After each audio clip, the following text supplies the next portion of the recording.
Kabanata 16:11 Nagpumiglas si Robert na bumangon sa lupa, kinuha ang kanyang maliit na bola, at ibinigay kay Elliot. Hindi maintindihan ni Elliot ang ibig sabihin ni Robert, kaya tinanong niya si Mrs. Cooper. Gusto niyang ihagis mo ang bola, at dinampot niya ito, paliwanag ni Mrs. Cooper. Biglang naisip ni Elliot ang iba na nag-aalaga ng mga alagang aso at nakikipaglaro sa mga alagang aso. Ang iba ay ang may-ari na naghahagis ng bola, hayaan ang aso na bawiin. Sa hindi inaasahang pagkakataon, mahilig din itong laruin ni Robert, gayunpaman, ginampanan niya ang papel ng isang aso. Sinulya pa ni Elliot ang kanyang anak na walang magawa, pagkatapos ay inihagis ang bola. Agad na nagpout ang maliit na lalaki sa kanyang maliit na puwitan at tumakbo para kunin ang bola, pagkaraan ng ilang sandali, pinabalik ni Ben Schaffer si Gwen. Nakita ni Ben Schaffer ang kanilang mag-ama na naglalaro ng bola, at hindi niya napigil ang matukso, napakainit at nakakaantig. Elliot, dinadala mo ang iyong anak upang ilakad ang aso ng mas mahusay kaysa sa aking ina. Biglang nalungkot ang mukha ni Elliot. Ben Schaffer, maaari mong tawaging aso si Elliot, ngunit hindi mo matatawag na aso si Robert. Mas malamig ang mukha ni Gwen kaysa kay Elliot. Sabi ko bakit ayoko sayo, kasi I hate it when you open your mouth. Pagkatapos magsalita ni Gwen ay nagmamadali siyang bumalik sa guest room. Pinagmasdan ni Ben Schaffer ang kanyang likod na nawala sa harap ng kanyang mga mata na may naguguluhan at naagrabyado na mukha. Napakalaki ng ugali ng kapatid mo, ang sinabi ko sa iyo ngayon ay isang biro, paano niya ito seseryosohin, madalas tayong magbiro ng ganito. Solemn na pa rin ang mukha ni Elliot, paano mo masasabing aso ang anak ko? Binuksan ni Ben Schaffer ang kanyang bibig, sinusubukang ipaliwanag na ayaw niyang insultuhan si Robert. Elliot, mas cute ang anak ko kaysa aso. Ben Schaffer, Paulem, mag-usap ka lang, bakit bigla mong nasilaw ang anak mo? Pagkaalis ni Ben Schaffer, dinala ni Mrs. Cooper si Robert para maligo.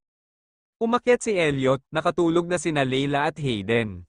Nagsuot ng pajama si Avery sa master bedroom, handa ng maligo. Nang makitang pumasok si Elliot, binigay kaagad ni Avery sa kanya ang kanyang pajama. Ano ang pakiramdam na makipaglaro kay Robert? Naririnig ko ang tawa ni Robert mula sa itaas. No wonder ayaw makipaglaro ni Hayden kay Robert, pambata. Hindi maisip ni Elliot ang kanyang sarili na ihagis ang bola kay Robert sa loob ng kalahating oras. Sariling anak ko lang ito, kaya tuwang-tuwa ako. Sige, maligo ka na. Pagkatapos maligo, may sasabihin ako. Tinulak siya ni Avery sa banyo. Tumayo si Elliot sa pintuan ng banyo at tumingin sa kanya, maaari mo bang sabihin sa akin ng maaga? Avery, hindi, pumunta at maghugas, ako ay pagod ng konti. Pumasok si Elliot sa banyo at isinara ang pinto ng banyo. Dahil medyo pagod daw si Avery, lumabas si Elliot sa shower sa loob ng 15 minuto. Nang makitang hindi tuyo ang mga patak ng tubig sa kanyang katawan, agad siyang pinunasan ni Avery ng tuyong. Tuwalya, mahirap na hindi hugasan ang iyong buhok sa mga araw na ito, hindi ba? Tanong ni Avery. Elliot, well, kailan ako maglalaba, hindi na masakit ang sugat ko. Avery, maghintay ng ilang araw pa, kung ganoon ay hindi na ako lalabas sa susunod, hindi na kinaya ni Elliot ang kanyang imahe. Avery, pupunta ka sa trabaho sa ikapitong araw ng unang lunar month, tama ba?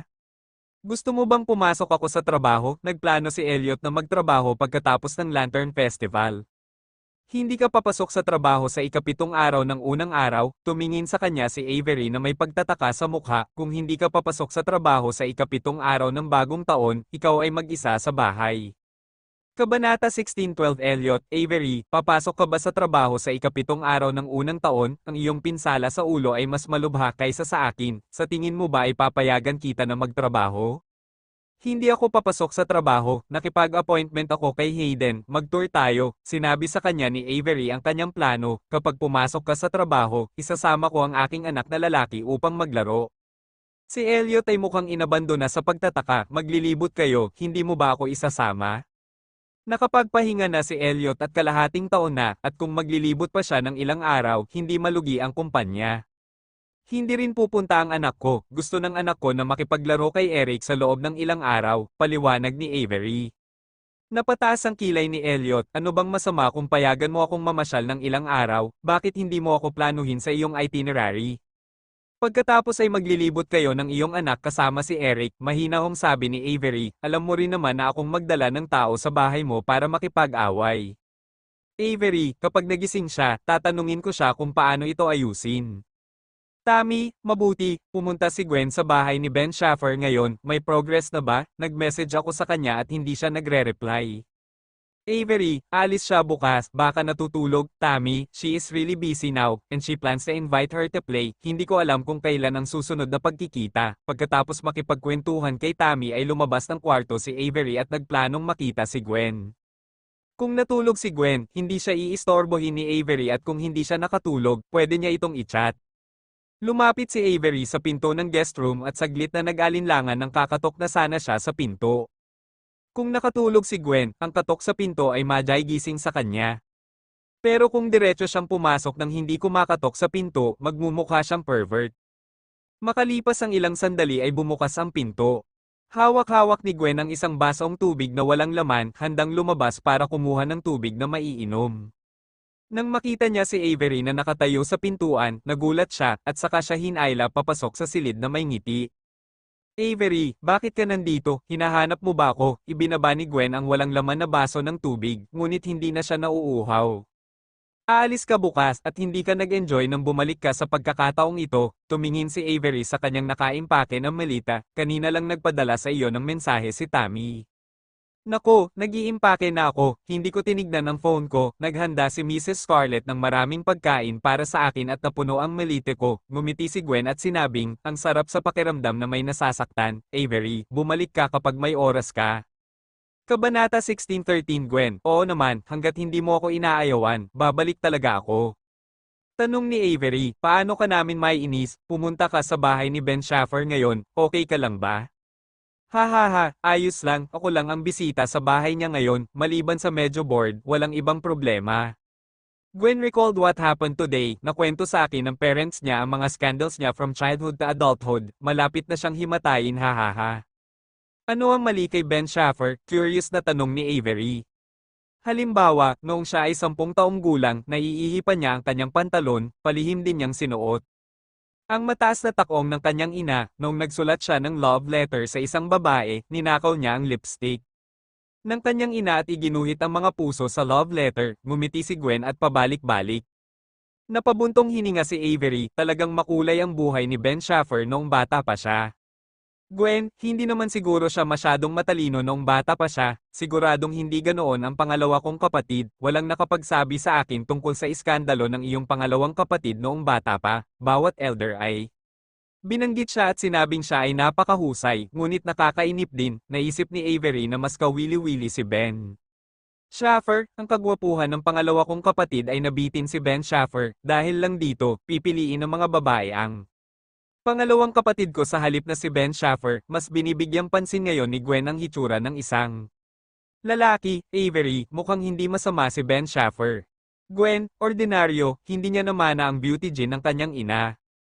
Avery, ang mana ay metapisika, oo, kung ako ang kasama niya, kamukha niya ang bata, mamamatay ako sa galit, mabilis na sinabi ni Gwen ang mga salitang ito, hindi napigilan ni Avery na matawa at sinabing, bagaman palagi mong pinipili ang mga tinik ni Ben Schaffer, gusto mo pa rin siya, napabuntong hininga si Gwen, one thing, unang-una kasi maliban sa kanya, walang ibang lalaking humahabol sa akin, bakit hindi ako hinahabol ng isang desenteng gwapong lalaki para sa isang magandang babae na katulad ko? Si Gwen ay nasa Bridgedale araw-araw, sa abalang pagsasanay, wala siyang pagkakataong makakilala ng mga estranghero, at walang oras na umibig, Avery, kung makapasok ka sa top 3 sa final, marami kang makikilalang tao. Gwen, well, mas mabuting mag-focus muna ako sa competition, iba pang bagay ang pag-uusapan ko mamaya. Sa isang kisap mata, ikapitong araw na, ang Spring Festival ay ganap na natapos para sa mga manggagawa sa opisina. Kinaumagahan, lumapit si Eric at sinundo si Leila. Pagkatapos, kinuha ni Avery ang mga bagahe nila ni Hayden at naghanda na sa paglabas. Mag-isang nakatayo si Elliot sa malaking sala, pinapanood silang umalis. Sir, mabilis na lumipas ang isang linggo, malapit na silang bumalik, niyakap ni Mrs. Cooper si Robert at hinikayat. Pagkaalis ng sasakyan sa bakuran, sumagot si Elliot, lalong galit sa akin si Hayden. Mrs. Cooper, magiging maayos ito kapag siya ay lumaki, bakit mo sinasabi lahat yan, walang pakialam na sabi ni Elliot.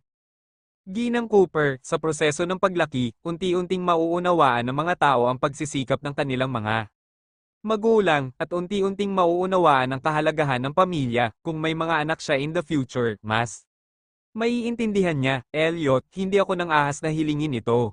Koanihan ng Civil Affairs, ngayon ang unang araw ng trabaho, at maraming mga bagong tao ang dumating upang mangolekta ng sertipiko.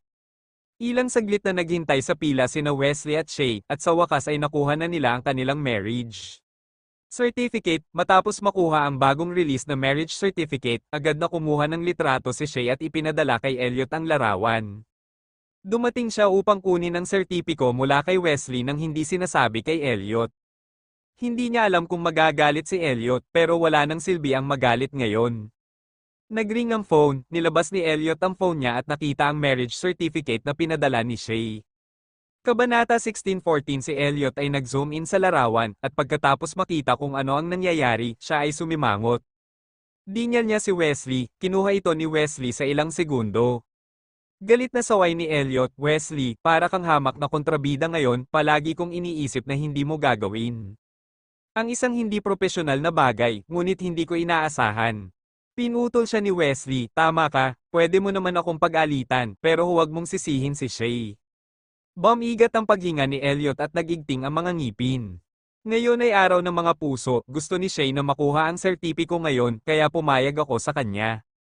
Ipinaliwanag ni Wesley ang dahilan ng kanilang mga aksyon. Pumunta kami sa Civil Affairs Bureau para pumila ng 6 ngayong umaga, mula kay Wesley. Sa palagay ko hindi ka tumutol sa pagpunta niya sa bahay ni Wesley noong bagong taon, kaya hindi ko akalain na tututol ka sa kanilang kasal. Sinabi sa akin ni Shay nang higit sa isang beses na gusto niyang pakasalan si Wesley.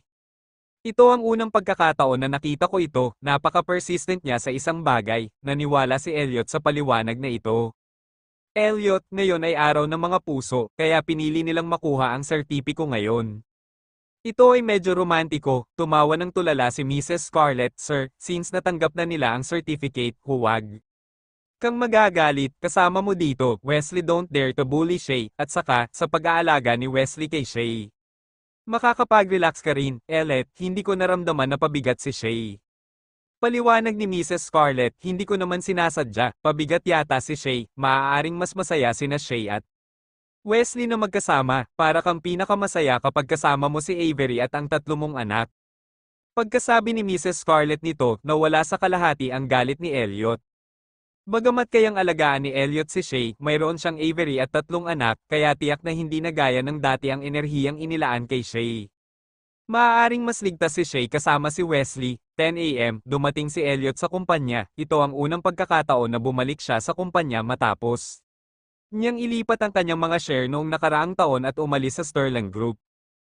Alam naman ng lahat na pupunta si Elliot sa kumpanya ngayon kaya mas maaga siyang dumating.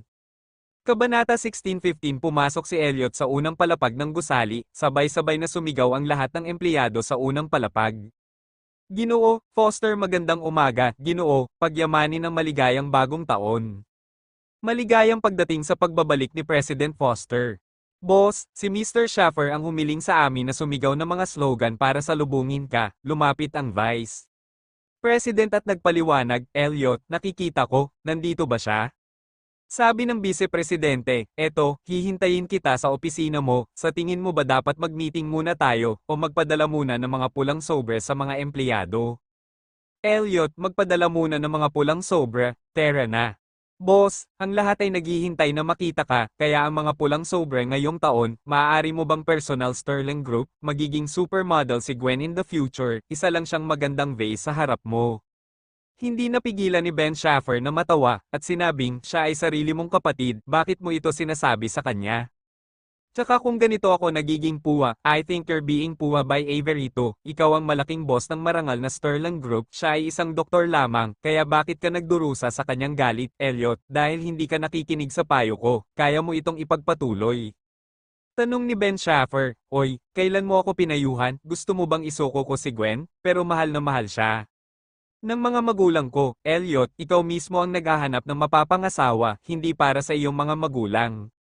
Pero mahal na mahal ko rin siya, na mula si Ben Schaffer, medyo kakaiba si Gwen, sa tuwing sasampalin niya.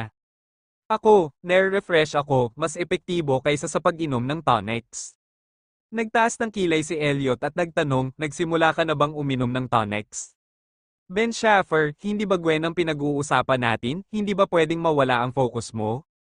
Sa tingin ko mas seryoso ang pag-inom mo ng tonics. Tinapak ni Elliot ang kanyang mga daliri sa mesa. You can't do it. Hindi ako uminom ng tonics. Ang nanay ko ang nag-iisip na dapat akong bumawi sa edad ko. Nilaga niya ako ng kakaibang sopas na hindi ko alam kung anong mga halamang gamot ang nilagay dito, at napaka-refresh nitong inumin, sabi ni Ben Schaffer dito, ang kanyang mukha na may ngiti. Bakit hindi ko hilingin sa aking ina na magluto nito para sa iyo sa susunod? Hindi. Ayos lang ako, tinanggihan ni Elliot ang kanyang kabaitan. Oo nga pala, may nakalimutan akong sabihin sa'yo, nawala ang ngiti sa mukha ni Ben Schaffer, at bigla siyang naging seryoso.